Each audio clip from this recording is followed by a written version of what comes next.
Hello बच्चों, कैसे हैं आप लोग। आशा करता हूँ आप लोग अच्छे होंगे और अपने पढ़ाई को जोरों शोरों से कर रहे होंगे।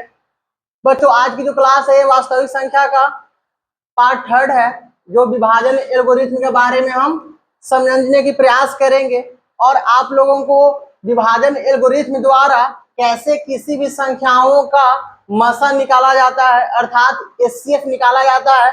ये सारे चीजों को आप लोगों को हम एक आसान भाषा में सिखाने का प्रयास करेंगे और आप लोगों को साथ साथ ये भी बताएंगे तो जो विभाजन एल्गोरिथ्म होता है, यानी यूक्लिड विभाजन एल्गोरिथ्म जो होता है वो क्या होता है, उसका सूत्र क्या होता है और उसमें सूत्र में जो जो टर्म इस्तेमाल किया गया है, ये सारे टर्म के बारे में हम क्या करेंगे, समझने की प्रयास करेंगे।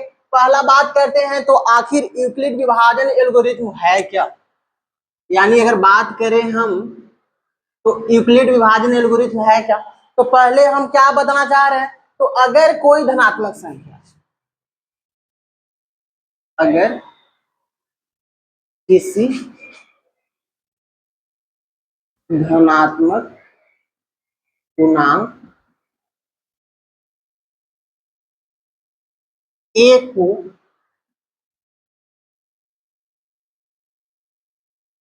किसी अन्य धनात्मक पूर्णांक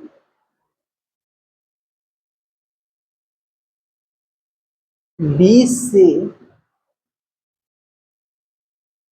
विभाजित विभाजित अर्थात भाग देना, विभाजित किया जाता है तो शेषफल आर बचता है जो बी से छोटा होता है। अब हम बात करें तो यही आप लोगों के लिए क्या हो गया, जो हम लिखे हैं यही आप लोगों के लिए विभाजन यूक्लिड विभाजन एल्गोरिथ्म हो गया। ये क्या हुआ, यूक्लिड विभाजन एल्गोरिथ्म हो गया। जो एक हम क्या लिखे हैं इसके बारे में, एक थ्योरम लिखे हैं, एक प्रमेय लिखे हैं, एक सिस्टमेटिक ढंग में बताने का प्रयास किए हैं। तो अगर किसी धनात्मक पूर्णांक ए को किसी अन्य धनात्मक पूर्णांक बी से विभाजित किया जा रहा है, मान लीजिए तो पहला अगर कोई संख्या ए है तो इसको बी से विभाजित करने का मतलब क्या है, तो ए को बी से भाग देना। तो बी से विभाजित किया जाता है तो शेषफल कितना बचता है, शेषफल आर बचता है। और जो आर बचता है वो किससे छोटा होगा, वो होता है छोटा किससे, वो होता है यहाँ पर बी से छोटा होता है। यानी जो इससे बड़ा होता है वो क्या होता है, बी होता है। इसका मतलब क्या है, यहाँ पर आप लोगों को पता होना चाहिए तो ये मेरा क्या हो जाता है, क्यू। जैसे आप लोगों को पहले पता होगा जब आप लोग बच्चे क्लास में जब भाग देना प्रारंभ किए होंगे, सीखे होंगे, तो वहां पे हम लोगों को सर लोग जो थे एक फॉर्मूला बताए थे भाग को जांच करने का, तो हमारा भाग सही है या गलत है। तो वहां पे जो भाग जांच का फॉर्मूला था, भाग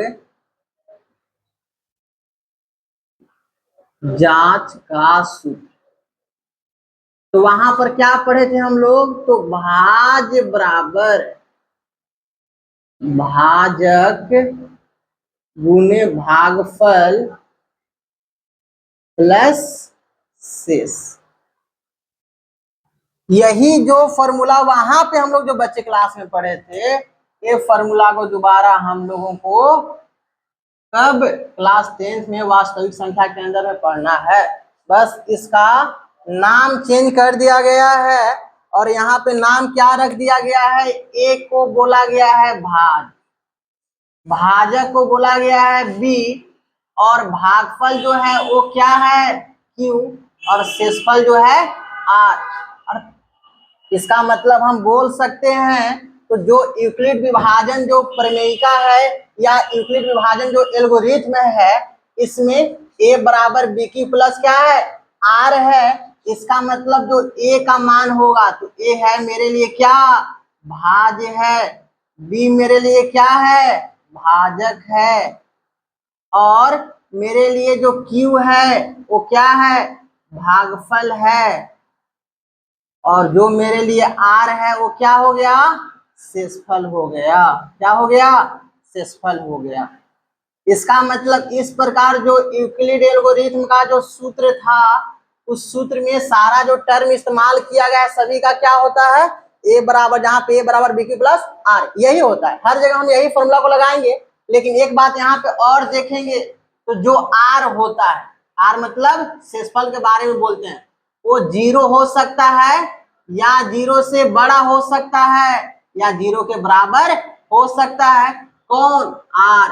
और r हमेशा किससे छोटा होता है, b से छोटा होता है। इसका मतलब क्या है, फॉर्मूला मेरा टोटल ये बन गया, क्या, a बराबर bq प्लस r, जहां पर 0 से बड़ा और बराबर r हो सकता है तथा r जो है उससे बड़ा हो जाएगा क्या, b हो जाएगा।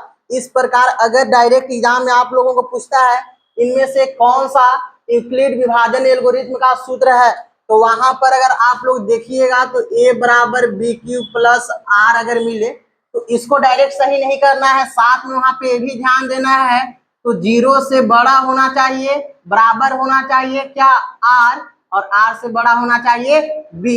अगर ऐसा सूत्र आपको दिखे तो उसको क्या कर देना है, सही बता देना है। और वहां पे बच्चे लोग कंफ्यूजन करते हैं क्या, तो आखिर 0 से केवल बड़ा होता है, ऐसा भी ऑप्शन रहता है, क्या रहता है, a बराबर बी क्यू प्लस आर, और यहाँ पे दे देता है 0 से बड़ा r और इतना बराबर।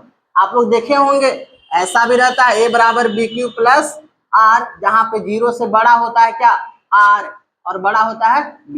ये भी क्या है, गलत है। इस प्रकार से 4 ऑप्शन देकर बोलेगा सही ऑप्शन कौन है, तो इसमें से जो ऑप्शन होगा क्या होगा, 0 से बड़ा और बराबर क्या होता है, r।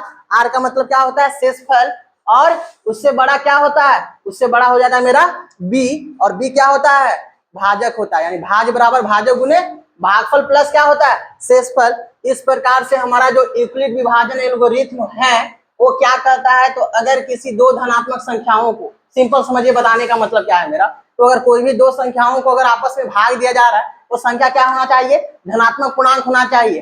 तो अगर दो धनात्मक पूर्णांक को अगर भागा देते हैं तो उसका जो शेषफल बचेगा वो किससे, जिससे भाग दे रहे हैं उससे छोटा होगा या तो 0 होगा। यही क्या कहता है, यूक्लिड विभाजन एल्गोरिथ्म कहता है। तो आप लोगों को एग्जाम में क्या बोलेगा, आप लोगों को एग्जाम में यूक्लिड विभाजन एल्गोरिथ्म के बारे में पूछ भी सकता है, या फॉर्मूला पूछ सकता है, या आप लोगों को यूक्लिड विभाजन एल्गोरिथ्म द्वारा मसल निकालने के लिए भी बोल सकता है। और आप लोगों को एग्जाम में यूक्लिड विभाजन एल्गोरिथ्म द्वारा मसल निकालना ही पूछता है, जो आप लोगों को हम इसको साफ करके अगले स्लाइड पे बताएंगे।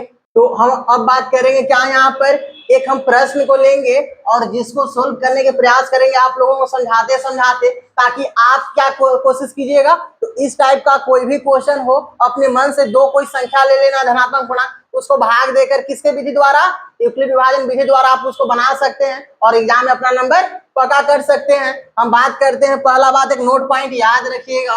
क्या याद रखिएगा नोट पॉइंट में, यूक्लिड विभाजन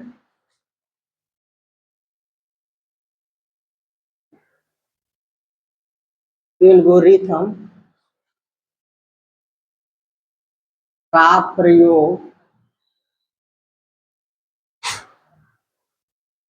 HCF अर्थात मसल निकालने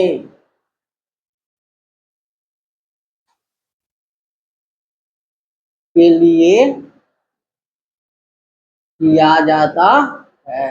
ये पॉइंट याद रखिएगा। तो आखिर कोई बोले यूक्लिड विभाजन प्रमेय है क्या, तो आप लोग बता दिए यूक्लिड विभाजन प्रमेय क्या है। तो जब दो धनात्मक संख्याओं को आपस में भाग देते हैं तो जो शेषफल बचता है वो किससे, जो जिससे हम भाग दिए हैं उससे क्या होता है, छोटा होता है या 0 के बराबर हो जाता है। तो आखिर यहाँ पे जो हम भाग देने की प्रोसेस जो सीखे यहाँ पर, इसके द्वारा हम क्या निकालेंगे, यूक्लिड विभाजन जो एल्गोरिथ्म है इसका हम उपयोग करके, इसके सहारे, इसके मदद से हम लोग दो धनात्मक संख्याओं का मकसद निकालने का प्रयास करेंगे। यानी एग्जाम में भी आप लोगों को क्वेश्चन क्या पूछेगा, एक क्वेश्चन ऐसा लेते हैं जो आप लोगों को एग्जाम में, बोर्ड एग्जाम में बहुत बार पूछा गया है। बात करें 2011 से लेकर 2025 के बीच में, तो इस क्वेश्चन को लगभग 7 से 8 बार पूछा है। वही क्वेश्चन को समझाने का प्रयास करते हैं, आप लोग उसको नंबर चेंज करके प्रयास कीजिएगा तो अलग अलग टाइप के क्वेश्चन ले लेकर, और यही तरीका से उसको क्या करना है, सोल्व करना है। हम उसको बहुत विस्तार पूर्वक बताने का प्रयास करेंगे और एक आसान भाषा में बताने का प्रयास करेंगे, जिससे आप लोगों को आसानी हो समझने में। हम यहाँ पे एक प्रश्न को लेते हैं क्या, यूक्लिड विभाजन। यूक्लिड विभाजन शायद आप लोगों को नहीं दिख रहा होगा यहाँ पर, यूक्लिड विभाजन एल्गोरिथम का प्रयोग करके 125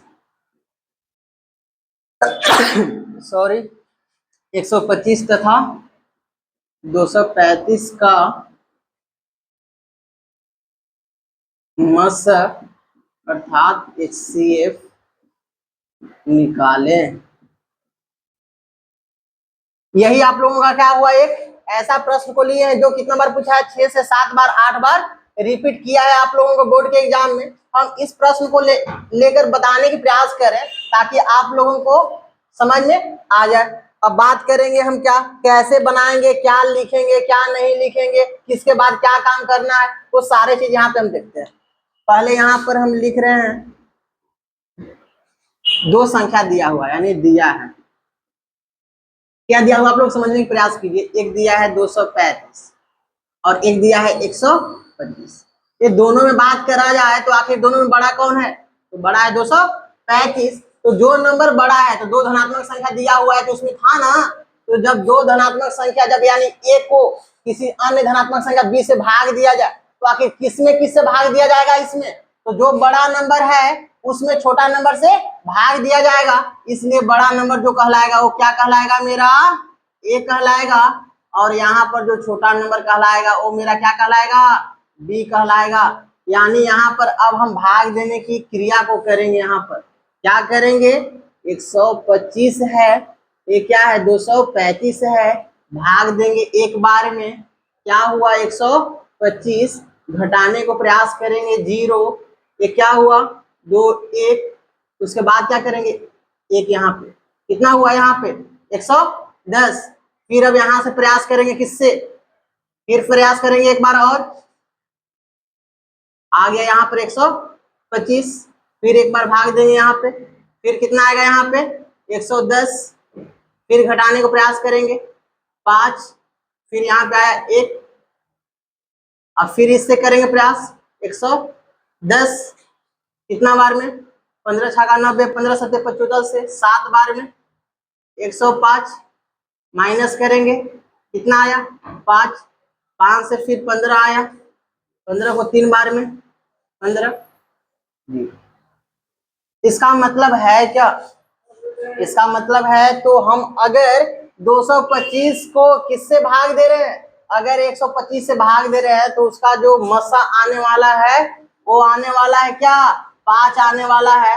लेकिन हम इस प्रोसेस को जिस तरह से हम यहाँ पे बताए हैं, इस तरह ये सारे प्रोसेस को हम तब तक ले गए हैं जब तक शेषफल 0 ना आ जाए। इसका मतलब मसा निकालते समय आप याद रखिएगा, तब तक उसको क्या देना है, भाग देना है, जब तक शेषफल 0 ना आ जाए। और शेषफल 0 आ ही जाएगा, भले आप लोगों को 4 स्टेप जाना पड़े, 5 स्टेप जाना पड़े, 8 स्टेप तक भी जाना पड़ जाएगा आप लोगों को, लेकिन आप लोग उसको जाइएगा, शेषफल को 0 ला दीजिएगा। जहां पे शेषफल 0 आ गया समझ जाइए आप लोगों का आंसर मिल चुका है वहां से। अब यहाँ से लिखने की तरीका को सीखिएगा और आप लोग को एग्जाम में भी इसी तरह से क्या करना है, लिखना है। तो एक यहाँ पे हम इसको बनाने के प्रयास, लिखने की प्रयास करते हैं। यहाँ पर क्या प्रयास करेंगे, यूक्लिड विभाजन एल्गोरिथम द्वारा क्या हम लोग फॉर्मूला सीखे, ए बराबर बी क्यू प्लस आर, और ए बराबर बी क्यू प्लस आर, लेकिन यहाँ पे ए भी तो सीखे हैं ना, जहां क्या 0 से बड़ा और बराबर आर, उससे बड़ा बी। इतना सारा चीज आपको लिखना होगा। अब यहाँ पे बात करते हैं, तो आखिर सर यहाँ पे जो ए लिखे हैं बी क्यू आर कौन सा होगा, तो यहाँ पर आप लोग देखिए कितना स्टेप में भाग दिए। जो पहला स्टेप था भाग देने का वो तो इतना ही था आप लोगों के लिए,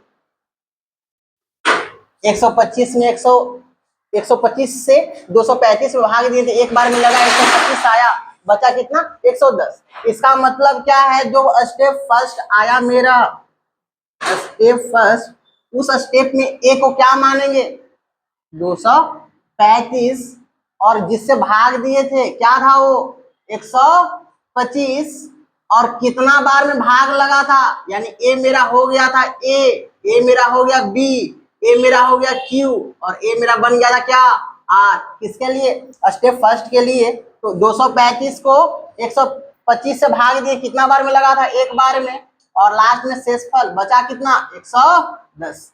ये मेरा पहला स्टेप है। यहाँ पर लिख देंगे क्या, क्योंकि r बराबर नहीं है 0। अब r बराबर 0 नहीं है तो हम क्या करेंगे, अब अगले स्टेप में चलेंगे। कितना स्टेप लगेगा सर, तो उतना स्टेप लगेगा जब तक r बराबर 0 ना आ जाए। तो अब स्टेप सेकेंड में चलेंगे, तो क्या हो गया ये स्टेप सेकेंड। और स्टेप सेकेंड को देखिए, अब यहाँ से 110 से भाग दिया जा रहा है, किसको 125 में भाग दिया जा रहा है। इसका मतलब जो पहला भाग जो दिए थे उसका जो शेषफल था, अब वो बन गया क्या भाजक का काम बन गया, और जो यहाँ पर पहला जो भाग दिए थे जिसमें वो भाजक था वो बन गया किसका काम, भाज्य का काम किया। तो यहाँ पर अब ए बन जाएगा, जो आर था वो यहाँ पर बनेगा बी, और जो यहाँ पर क्या था बी था वो बन जाएगा क्या, वो बन जाएगा ए। तो इस प्रकार अब यहाँ पे हम लिखने की प्रयास करेंगे, क्या लिखेंगे, अब लिखेंगे क्या, तो 125 ए था, क्योंकि इसमें क्या जाएगा ए हो जाएगा ए हो जाएगा क्या क्यू, और ए हो जाएगा क्या आर हो जाएगा, और हम बताएं तो जो आर था वो बन गया क्या बी। तो यहाँ पर हम लिख सकते हैं ए बराबर बी क्यू प्लस आर होता है। तो 125 है, 125 को किससे भाग दिया गया 110 से, कितना बार एक बार, बचा कितना शेषफल 15। कितना स्टेप हुआ 2 स्टेप हुआ। अब हम स्टेप को यहाँ पे बताना चाह रहे हैं, स्टेप यहाँ से सेकेंड के बाद अब आ गया क्या स्टेप थर्ड, क्या आ गया स्टेप थर्ड। स्टेप थर्ड में फिर हम काम करेंगे। यहाँ पे देखिए भाग दिए थे, जो शेषफल आया था कितना 15, अब इस 15 को हम क्या बना लिए बी बना लिए, और जो यहाँ पे था पहला दूसरा जो भाग दिए थे कितना से, इससे ऊपर में भाग किससे दिए थे 110 से, अब यहाँ पे क्या बन गया वो बन गया भाज, मतलब ए बन गया। इसी तरह से हम लोग, आप लोगों को पता होगा तो कैसे हम लोग मसा निकालते हैं, सेम वही प्रोसेस किए, केवल लिखने का तरीका सीखना है इसमें। क्या ये आप लोग को नहीं पता है, ये तो पता ही होगा आप लोगों को, आप लोग सीखे होंगे, बहुत सारे क्वेश्चन बनाए होंगे, बहुत सारे आप लोगों को कॉपी में, ये सारे रफ कॉपी में आप लोगों को मिल जाएगा, पहले क्लासों को आप देखिएगा तो समझिए, तो ये सारे आप लोगों को पता है, लेकिन विभाजन एल्गोरिथम यहाँ पे हम लोगों को लिखना आना चाहिए, क्योंकि एग्जाम में हम लोगों को वही चीज देखता है, तो लिखने आता है या नहीं आता है। तो हम लोग ये काम किए सेकेंड स्टेप में। थर्ड स्टेप में क्या करेंगे, था क्या 110 था, और 110 को किससे भाग दिए थे 15 से, कितना बार में भाग दिए थे 7 बार में, और शेषफल बचा मेरा 5 बार। अब हम फिर यहाँ पे लिख सकते हैं, यहाँ पे भी लिख दीजिए आप, क्योंकि r बराबर नहीं है 0, तब अगला स्टेप में गए, यहाँ पे भी लिख दीजिए क्योंकि r बराबर 0 नहीं है, इसलिए क्या चल जाएगा फिर स्टेप नंबर 4। और स्टेप नंबर 4 में फिर हम देख रहे हैं क्या, अब 5 से भाग दिया जा रहा है किसको 15 में, 3 बार में लग जाएगा शेषफल यहाँ पे 0, यानी मतलब मेरा जो फोर्थ स्टेप है उसके बाद मेरा क्वेश्चन का हो जाता है, समाप्ति हो जाती है। इसका मतलब अब लिखना चाहेंगे किस में भाग दिए थे 15 में, यानी ए मेरा हो गया 15, किससे भाग दिए थे 5 से, कितना बार लगा था 3, शेषफल बचा 0। तो यहाँ पे लिखेंगे चूंकि r बराबर 0 इसलिए CF मतलब मस बराबर किससे भाग दिए आप 5, यानी आ गया मस क्या 5 आ गया। आशा करते हैं आप लोग इसको समझे होंगे।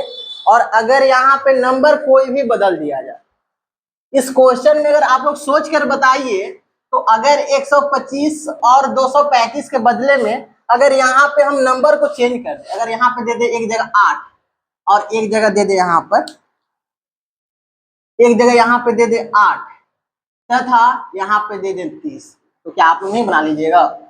8 तथा 30 का यूक्लिड विभाजन एल्गोरिथम द्वारा मसा निकालिए।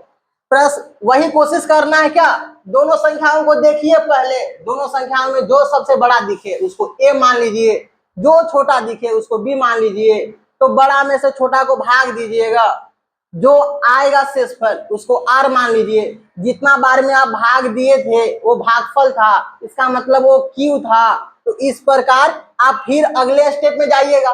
क्यों अगले स्टेप में जाइएगा? क्योंकि शेषफल 0 नहीं आया होगा। अगर शेषफल 0 आ गया होगा एक ही स्टेप में, आपको ज्यादा कुछ करना नहीं है, बस लिख देना है केवल क्या, यूक्लिड विभाजन एल्गोरिथम द्वारा ए बराबर ए सारे लिख कर स्टेप 1 इतना बराबर यहाँ लिखिएगा। नीचे यहाँ पे r बराबर 0 नहीं आया था इसलिए लिखें क्या, क्योंकि r बराबर नॉट इक्वल टू 0। लेकिन आप लोग अगर r बराबर 0 अगर फर्स्ट ही स्टेप में आ जाता तो क्या लिखते, इस क्योंकि r बराबर 0 इसलिए मसा बराबर जिसे लास्ट में भाग दिए थे शुरू में वही आप लोगों का क्या हो जाता, मसा हो जाता। इसका मतलब क्या है, जो आप लोगों का क्या था भाजक था वही मसा हो जाएगा। कब? जब एक ही स्टेप में आपका शेषफल आ जाएगा 0 तब।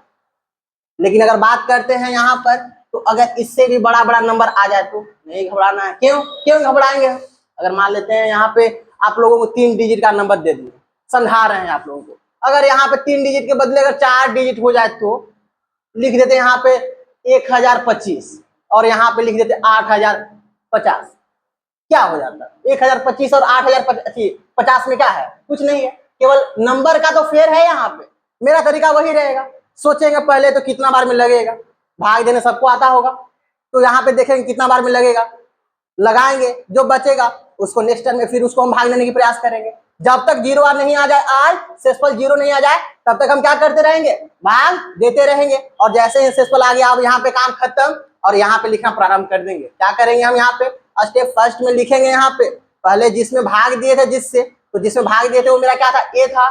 जिससे भाग दिए थे वो क्या था, बी। जितना बार में भाग दिए थे क्यू था, और जो शेषफल बचा था वो क्या था, आर था। इस प्रकार से ही प्रोसेस स्टेप बाय स्टेप लिखिएगा, तो आप लोगों के एग्जाम में एक भी नंबर नहीं कटने वाला है। आशा करता हूं तो आप लोगों को हम समझाने में क्या किए होंगे, सफल हुए होंगे।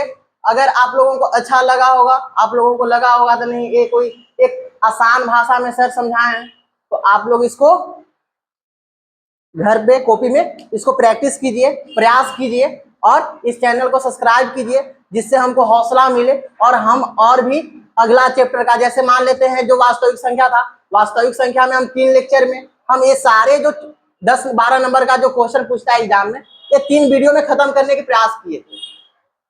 जो पार्ट 3 है, ये पार्ट 3 से पहले मेरा पार्ट 2 और पार्ट 1, ये दोनों पार्ट 1 पार्ट 2 दोनों वीडियो जो है, उसके बाद पार्ट 3 आया है। ये तीनों वीडियो को अगर आप लोग देख लीजिएगा, प्रत्येक वीडियो 30 मिनट से 40 मिनट के अंदर में है। ये वीडियो और छोटा हो जाएगा आप लोगों के लिए, तो लगभग अगर आप लोग 1.5 घंटा अगर समय दे देते हैं तो 1.5 घंटा में आप लोगों को पूरा चैप्टर पढ़ने की जरूरत नहीं होगा। केवल तीनों वीडियो को देख लीजिए मेरा, और तीनों वीडियो देखने के बाद आप एग्जाम में जाइए या कोई अपना प्रीवियस ईयर क्वेश्चन निकालिए, क्वेश्चन बैंक से देखिए, आप लोगों को वास्तविक संख्या से क्वेश्चन नहीं छूटने वाला है। इसका मतलब क्या है, अगर और भी कोई चैप्टर है वो सारे चैप्टर को हम कोशिश करेंगे इसी तरह से पार्ट बाय पार्ट लाकर और वही चीज को बताएं जिसके वजह से आप लोगों के एग्जाम में नंबर बने, और नंबर बनेगा तो आप लोग अपना अच्छा मार्क्स ला पाइएगा, आप लोग का रिजल्ट बेहतर होगा। और अगर ऐसे ही अगर आप लोग अपना प्यार दिखाते रहिएगा तो हम बहुत जल्दी ही और सारे सब्जेक्ट को आप लोगों के सामने लाएंगे। साइंस को लेकर आएंगे, संस्कृत को लेकर आएंगे, हिंदी को लेकर आएंगे, और ये सारे जो पढ़ाने का मेरा तरीका होगा उसमें भी वो बहुत अच्छा होगा। कोशिश करेंगे आप लोगों को समझाने के लिए, कोशिश करेंगे आप लोगों को सिखाने के लिए। तब तक आप लोग अपना ख्याल रखिए। Take care, good bye.